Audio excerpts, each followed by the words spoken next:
Assalamualaikum warahmatullahi wabarakatuh. Perkenalkan, nama saya Ben Wahyu. Saya di kelas 12 MIA 1. Di sini saya akan menjelaskan tentang gametogenesis tumbuhan berbiji. Yang pertama itu ada gamet. Apa itu gamet? Gamet adalah sel kelamin atau sel reproduksi. Sel gamet terdiri dari dua, yaitu sel gamet jantan dan sel gamet betina. Sel kelamin jantan atau gamet jantan adalah sperma, sedangkan yang betina disebut juga dengan ovum. Pengertian gametogenesis merupakan proses pembentukan sel-sel gamet di dalam tubuh makhluk hidup. Pada tumbuhan berbiji terdiri dari dua jenis, yaitu mikrosporogenesis dan makrosporogenesis. Pengertian mikrosporogenesis merupakan proses pembentukan gamet jantan. Pembentukan gamet jantan pada tumbuhan berbiji berlangsung dalam gametofit jantan, yaitu kepala sari yang disebut juga dengan antera, dan menghasilkan butir serbuk sari yang disebut polen.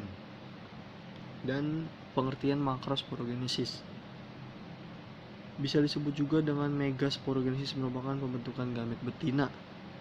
Pembentukan gamet betina berlangsung dalam gametofit betina, yaitu di dalam bakal biji yang disebut ovul dan menghasilkan sel telur yang disebut ovum. Mikrosporogenesis pembentukan gamet jantan. Tumbuhan angiospermae jantan memiliki alat kelamin, yaitu stamen atau benang sari. Pada organ ini, tepatnya bagian kepala sari, akan terbentuk mikrospora yang kemudian menjadi serbuk sari atau polen. Struktur pada tumbuhan gametogenesis, mikrosporogenesis, dan megasporogenesis. Benang sari terdiri atas kepala sari yang disebut juga antera dan tangkai sari yang disebut juga dengan filamen. Kepala sari pada umumnya mempunyai 4 kantung serbuk sari yang disebut juga dengan sporangium. Di dalam sporangium terdapat banyak sel induk mikrospora. Sel induk tersebut akan berkembang menjadi serbuk sari.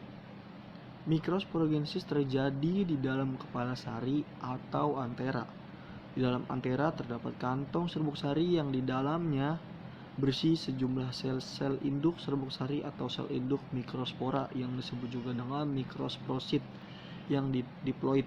Tahap proses mikrosporogenesis. Tahap mikrosporogenesis pembentukan gamet jantan dapat dilihat pada gambar berikut. Ini guys ya, jadi ini gambarnya kayak gini, bisa dilihat sendiri. Tahap yang pertama yaitu mikrosporogenesis diawali dengan sel induk serbuk sari atau sel induk mikrospora atau mikrosporosit bersifat diploid. Membelah secara meiosis. Pembelahan meiosis 1 ini menghasilkan sepasang sel bersifat haploid. Yang kedua itu kemudian sepasang sel haploid membelah secara meiosis 2, menghasilkan 4 mikrospora haploid yang berkembang menjadi satu. 4 mikrospora haploid yang berkembang ini disebut juga dengan tetrad. Dan proses yang ketiga yaitu setiap mikrospora mengalami karyokinesis sehingga menghasilkan 2 inti haploid. Satu inti disebut inti saluran serbuk sari yang disebut juga dengan inti vegetatif, dan yang kedua itu inti lain yang dinamakan inti generatif. Dan proses keempat yaitu inti generatif membelah secara mitosis tanpa sitokinesis sehingga terbentuk 2 inti sperma. Inti saluran serbuk sari tidak membelah. Jadi dalam sebutir serbuk sari masak terdapat 3 inti haploid, yaitu sebuah inti saluran serbuk sari dan 2 inti sperma yang disebut juga dengan inti generatif. Tiap serbuk sari mempunyai 2 lapisan kulit, yaitu bagian luar disebut eksin dan bagian dalam disebut intim. Megasporogenesis pembentukan gamet betina.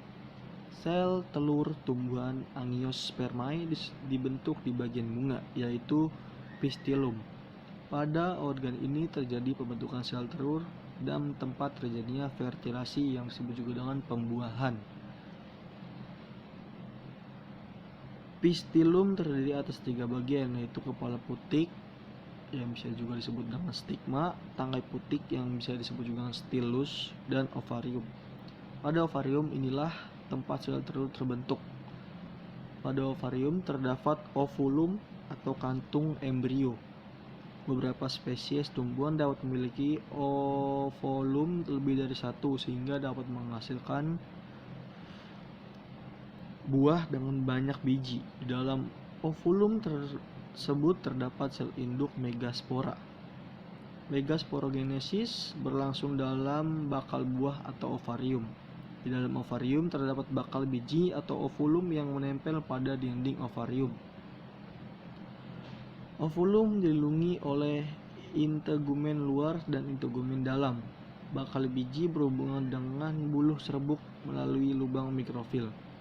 Dalam bakal biji terdapat sel induk megaspora. Tahap proses megasporogenesis pada Angiospermae. Tahap megasporogenesis dapat dilihat pada gambar berikut. Jadi ini guys gambarnya, bisa dilihat sendiri ya. Dan saya akan menjelaskan proses-prosesnya. Yang pertama itu proses megasporogenesis diawali dengan sebuah sel induk megaspora diploid yang disebut juga megasporosit yang berada dalam ovarium mengalami pembelahan sel secara meiosis 1. Pembelahan sel ini menghasilkan 2 sel haploid. Dan yang kedua, sel haploid mengalami pembelahan sel secara meiosis 2 dan dihasilkan 4 megaspore bersifat haploid. 3 diantaranya mengalami degenerasi.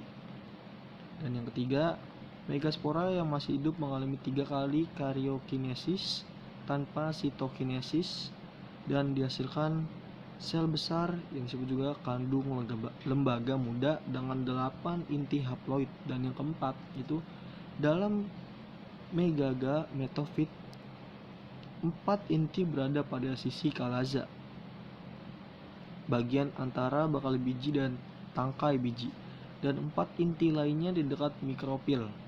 Mikropil berfungsi sebagai jalan masuk saluran serbuk sari ke dalam kandung lembaga.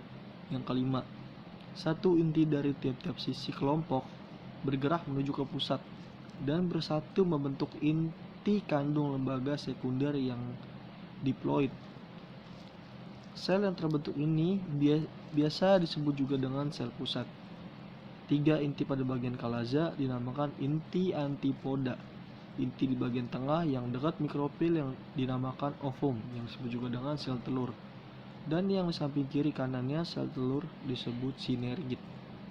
Pada kandung lembaga masak terdapat 3 inti antipoda, 2 inti sinergit, 1 ovum dan 1 inti kandung lembaga sekunder diploid.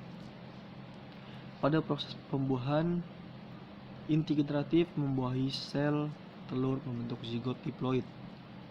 Inti diploid hasil persatuan 2 sel kutub yang dibuahi inti generatif menghasilkan endosperm bersifat triploid. Terima kasih yang udah menonton video ini. Kalau misalkan ada kata yang patah-patah mohon maaf. Ya kurang lebihnya mohon maaf. Wassalamualaikum warahmatullahi wabarakatuh.